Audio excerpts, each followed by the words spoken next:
आज एक और फैसला हुआ है और उस फैसले के आने के बाद सियासत में काफी ज्यादा गर्माहट देखने को मिल रही है। सियासी जमातों ने जहां अपने अपने तरीके से इस फैसले को लिया है, वहीं पर खबर यह है कि मरकजी हुकूमत ने उस प्रपोजल को हरी झंडी दे दी है, जिसके तहत अब मुकम्मल तौर पर जो जम्मू कश्मीर काडर हुआ करता था वो खत्म हो गया है। आईएएस और आईपीएस के लिए ट्रांसफर और कैटेगराइजेशन जो थी उसे हरी झंडी दे दी गई है। जम्मू कश्मीर लद्दाख को कैटेगराइज किया गया है हार्ड एरिया के अंदर और मुकम्मल तौर पर इंटीग्रेट किया गया है उसे एजीएमयूटी काडर के अंदर, अगमुट काडर के अंदर। और इस सिलसिले में बाज़ाब्ता तौर पर नोटिफिकेशन जो है वो जारी कर दी गई है। जम्मू कश्मीर और यूनियन टेरिटरी लद्दाख को कैटेगरी बी हार्ड एरिया में कर दिया गया है और ज्वाइंट एजीएमयूटी काडर में अब बाज़ाब्ता तौर पर काम जो है वो आईएएस आईपीएस अफसरों की तैनाती और तकर्री और साथ साथ जो प्रमोशन होंगी या ट्रांसफर होंगी वो की जाएगी। इस सिलसिले में जो पैरा 3 है गाइडलाइंस का, उसमें तरमीम की गई है, उसमें क्लासिफिकेशंस की गई हैं और यह साफ कर दिया गया है कि अब जम्मू कश्मीर और लद्दाख भी इसी का हिस्सा बनेंगे। अभी तक इब्तिदाई तौर पर यह पिछले कई दिनों से हम देख रहे थे, 5 अगस्त के बाद जब 370 और 35A का फैसला सामने आया था तो सबसे पहले यह काडर रिवीजन हुआ था और उसमें यह कहा गया था एजीएमयूटी काडर के तहत ही लिया जाएगा, लेकिन अब बाज़ाब्ता तौर पर इंटीग्रेट किया गया है, मिला दिया गया है, जम कर दिया गया है। और इस तरीके से इस ऑर्डर के आने के बाद अब जो आईपीएस और आईएएस के लिए जम्मू कश्मीर काडर था वो मुकम्मल तौर पर खत्म होता हुआ साफ नजर आ रहा है, जहां तक मैं इस ऑर्डर को समझ पा रहा हूं। इसको जरा और समझने की कोशिश करेंगे। माहिर कानून भी है और सियासतदान भी है मोहम्मद यूसुफ तारिगामी साहब, जो गहरी नजर सियासत पर भी रखते हैं और इस तरीके के ऑर्डरों को बखूब समझते भी है, मेरे साथ ज्वाइन कर चुके हैं। तारिगामी साहब बहुत शुक्रिया जी ज्वाइन करने के लिए। ये जो मरकजी हुकूमत की तरफ से ग्रीन सिग्नल दे दी गई है उस प्रपोजल को जो मूव किया गया था मिनिस्टर ऑफ स्टेट की तरफ से, और अब बाज़ाब्ता तौर पर क्या मैं ये समझूं कि जम्मू कश्मीर काडर मुकम्मल तौर पर जम हो गया और अब ये लास्ट एक ऑप्शन था ये भी खत्म और आज से बाज़ाब्ता तौर पर अब काडर जो होगा वो एजीएमयूटी से आएगा और इसी को लेकर जो कोशिशें थी वो मुकम्मल हो गई हैं?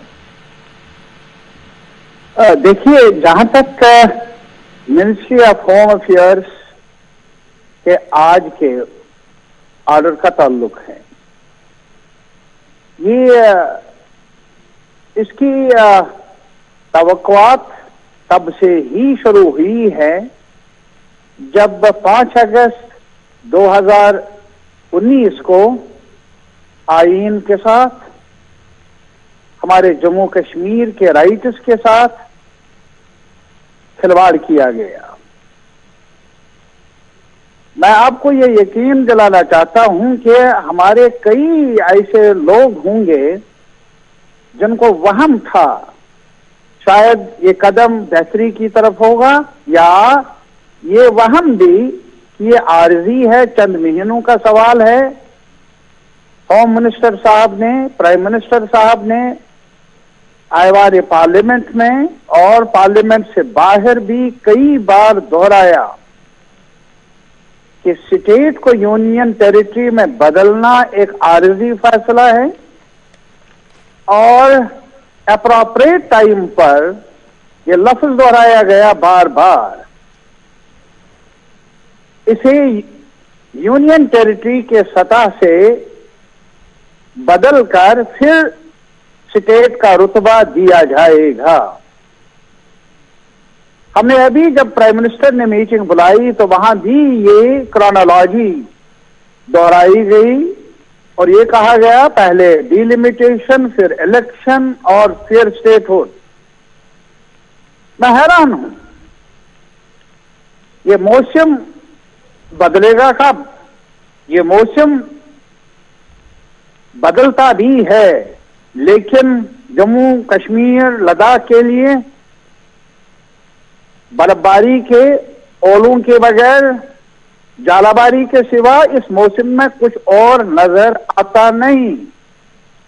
आज रही सही कसर इन्होंने पूरी कर दी, जबकि अभी हम सब कोशिश कर रहे थे कि भाई मिनिमम कम से कम हमें हमारे रुतबे को जो घटाया गया, जम्मू में हूं, जम्मू के लोगों ने, जम्मू के सिविल सोसाइटी ने, लेह और करगिल के लोगों ने बार बार मांग की।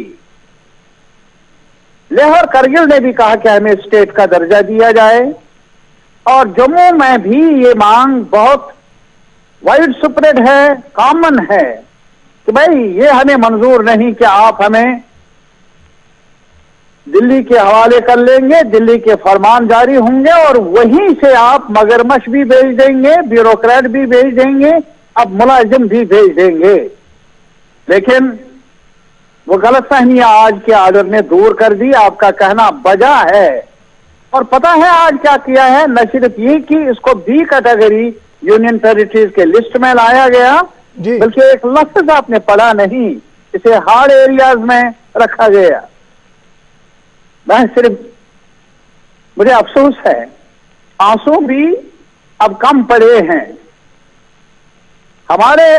कब तक आप हमें इसी नजर से देख लेंगे कि कश्मीर, जम्मू जो कभी जन्नत बेनजीर था, जो कभी डेस्टिनेशन था टूरिस्ट का, कश्मीर भी, जम्मू भी, लद्दाख भी, अब वो हार्ड बनता जा रहा है। जो अब जम्मू कश्मीर का ऑर्डर खत्म हुआ है और हमें एजीएमईटी में डाल दिया गया है, और अब हार्ड एरिया की भी बात आपने खुद ही छेड़ दी इसमें, ये बताइएगा इससे नुकसान क्या हो सकता है? नहीं, क्या नुकसान नहीं। अरे साहब, मैं यही कह रहा हूं कि आज तक कई बार हमने प्रेसिडेंशियल रूल देखा, गवर्नर्स रूल भी देखा, लेकिन कश्मीरी में कहते हैं ये जो आज घटकार है, ये कभी आज आम शहरियों ने, जम्मू ने, कश्मीर ने, लद्दाख ने देखा भी नहीं।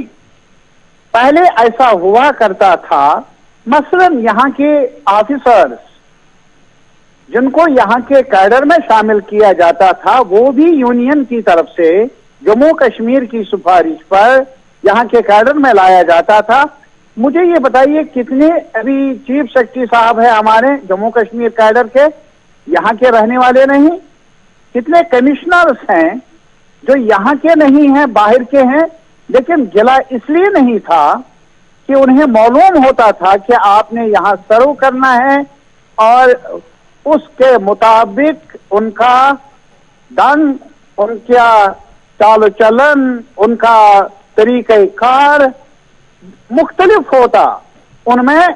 और इस दौरान उन्होंने जो दूरियां थी भी, उसमें भी बतदरीज कमी आ गई। तलखियां अगर थी वो भी कम हुई, गैप्स अगर थे तो उसमें भी कमी आई। मुझे ये बताइए, जब से ये 2019 का सानिहा पेश आया, तब से लेकर जहां पर भी डीसी साहिबान, अक्सर जगहों पर एसपी साहिबान कहां से, और अभी सेक्रेटरीट में भी और राजभवन में भी देख लीजिए, ऑफिसर साहिबान कहां से?